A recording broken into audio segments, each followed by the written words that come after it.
Siddhartha de Hermann Hesse, parte 29. No era capaz Siddhartha de seguir el consejo de su amigo. Era incapaz de abandonar a su hijo. Se dejó mandar por el muchacho, permitió que lo menospreciara. Callaba y esperaba, reiniciando diariamente la muda batalla del afecto, la guerra silenciosa de la paciencia. Y Vasudeva también callaba y esperaba, amable, consciente, tolerante. Ambos eran maestros en el arte de la paciencia. Cierto día en que las facciones del niño le evocaron particularmente a Kamala, Siddhartha recordó de pronto una frase que la cortesana le dijera mucho tiempo atrás, en los remotos días de su juventud. No eres capaz de amar, le había dicho, y él le había dado la razón, comparándose a sí mismo con una estrella y a los hombres niños con el follaje que cae de los árboles. Sin embargo, Siddhartha sintió que en esa frase había también un reproche velado. En efecto, nunca había podido entregarse a otro ser humano, olvidarse a sí mismo y cometer locuras por amor a otra persona. Nunca lo había logrado. Y en esta incapacidad residía, según le pareció entonces, la gran diferencia que lo separaba de los hombres niño. Pero ahora, desde que su hijo vivía con él, sintió que también él, Siddhartha, se había convertido totalmente en un hombre niño. Sufría por un ser humano, era capaz de amarlo, era capaz de extraviarse y cometer locuras por un amor. Ahora, por una vez en su vida, sentía él también tardíamente esta pasión, la más intensa y extraña de todas. Y aunque sufría muchísimo por ella, se sentía dichoso, renovado y enriquecido en muchos aspectos. Se daba perfecta cuenta de que este amor, este ciego amor por su hijo, era una auténtica pasión, algo muy humano, que pertenecía al samsara, una fuente turbia, aguas oscuras. Sin embargo, a la vez era consciente de que dicho amor no carecía de valor. Era algo necesario, provenía de su propio ser. Aquel placer también pedía ser expiado. Aquellos dolores exigían ser saboreados y aquellas locuras cometidas. Entretanto, el niño lo dejaba cometer sus locuras, lo dejaba afanarse y permitía que se humillara diariamente ante sus caprichos. Aquel padre no tenía nada que lo atrajese o le inspirara algún temor. Era un buen hombre, su padre. Sí, un hombre bueno, bondadoso, dulce, tal vez muy piadoso y quizás un santo. Pero estas no eran cualidades capaces de conquistar al muchacho. Aburrido le resultaba aquel padre que lo retenía prisionero en su cabaña miserable. Sí, le resultaba aburrido. Y el hecho de que respondiera a cada grosería suya con una sonrisa, a cada insulto con un gesto de amabilidad, a cada maldad con un acto bueno, todo esto le parecía la artimaña más odiosa de aquel viejo rastrero.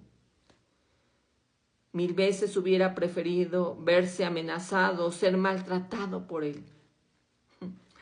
Llegó un día en que los sentimientos del joven Siddhartha estallaron, volviéndose abiertamente contra el padre.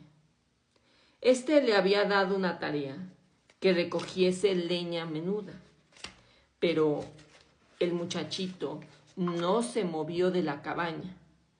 Más bien se quedó allí, terco y furioso, pataleando y cerrando los puños, y en un violento acceso de rabia arrojó todo su oído y su desprecio a la cara de su padre.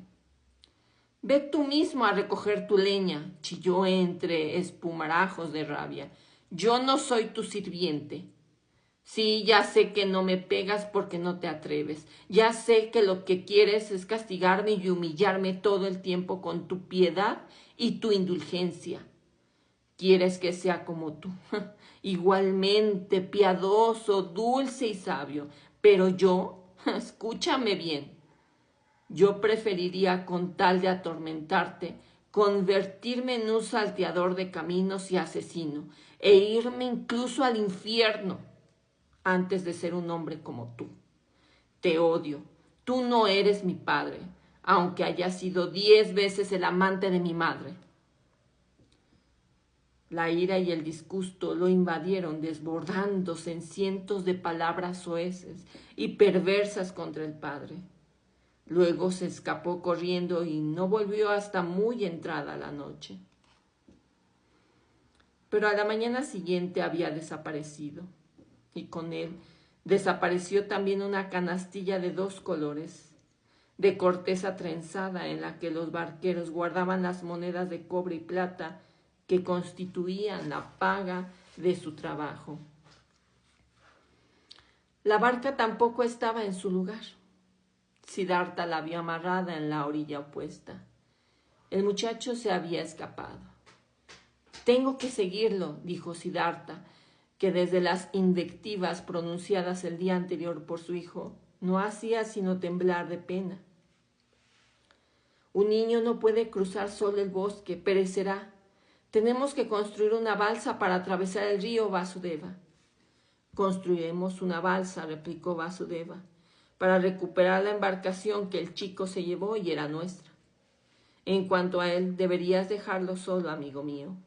Ya no es un chiquillo y sabrá arreglárselas. Busca el camino que conduce a la ciudad y tienes razón. No lo olvides. Está haciendo lo que tú mismo no llegaste a hacer. Se preocupa de sí mismo, sigue su propio camino. Ay, Siddhartha, te veo sufrir, pero uno debería reírse de tus sufrimientos. Tú mismo te reirás muy pronto de ellos». Siddhartha no respondió. Ya tenía el hacha entre las manos y había empezado a construir una balsa de bambúes. Y Vasudeva lo ayudó a atar los troncos con lianas.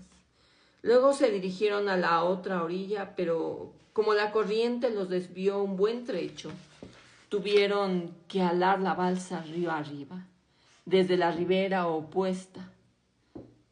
«¿Para qué has traído el hacha?», preguntó Siddhartha. Vasudeva contestó: «Tal vez se haya perdido el remo de nuestra embarcación». Pero Siddhartha sabía lo que su amigo pensaba. Pensaba que el muchacho podría haber roto o tirado el remo para vengarse e impedir que lo siguiera. Y efectivamente, no había ningún remo en la barca. Vasudeva señaló el fondo de la embarcación y miró a su amigo con una sonrisa, como queriendo decir: «¿No ves lo que tu hijo ha querido decirte? ¿No te das cuenta de que no quiere que lo siga?». Pero no dijo esto con palabras. Se puso a construir un nuevo remo. Siddhartha, en cambio, se despidió para ir en busca del fugitivo y Vasudeva no se lo impidió. Cuando hacía ya un buen rato que erraba por el bosque, Siddhartha se percató de que su búsqueda era inútil. Pensó que o bien el niño ya habría llegado a la ciudad, puesto que le llevaba gran ventaja, o que si aún se hallaba en camino, debía de haberse escondido de él, su perseguidor. Al seguir reflexionando, cayó en la cuenta de que él mismo no sentía ya preocupación alguna por su hijo, de que sabía en su interior que el muchacho no había perecido y que ningún peligro lo amenazaba en el bosque.